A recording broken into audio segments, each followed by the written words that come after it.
First leg sa GMA Masterclass Series sa Iloilo City.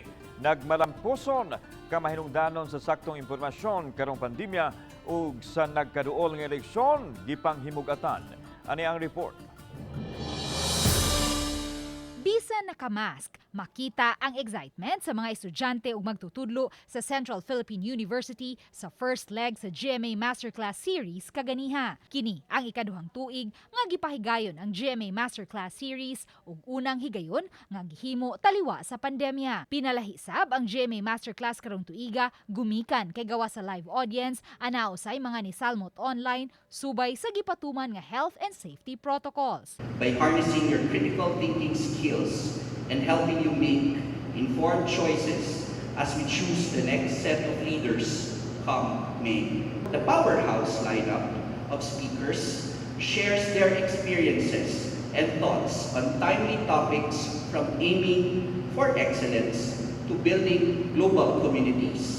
5 ka mga speakers ang mipaambit sa ilang mga nahibawan sa ilang field of expertise. Kamahinungdanon sa saktong impormasyon o paggamit sa social media ang topic ni GMA Social Media Manager Audrey Dumasian. Be mindful and don't base your opinion entirely on what you see in social media.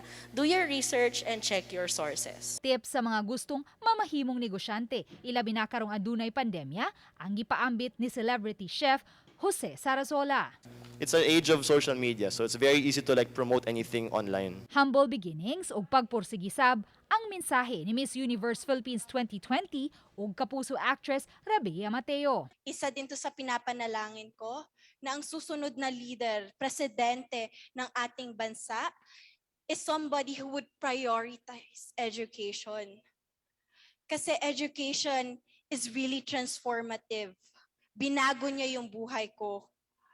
At alam ko maraming Pilipino ang kailangan ng pagbabago na ito. Local news matters ug kinabuhing reporter sab ang gituki ni GMA Regional TV1 Western Visayas correspondent Daryl Marie Sarmiento. At first, mahihirapan ka. Pero once you get the groove, once you learn to accept the responsibility of your job to inform people. Iyang mga naagian sa iyang dekadikadang serbisyo sa natad sa news and public affairs ang gisaysay sa iladong journalist nga si Sandra Aguinaldo. Of course, I'd like to discuss with you our advocacy, dapat totoo. Yan. Ngayong panahon na mag-e-eleksyon, always verify information. Samtang gihatagan sab og higayon ang mga estudyante nga makapangutana sa mga speakers.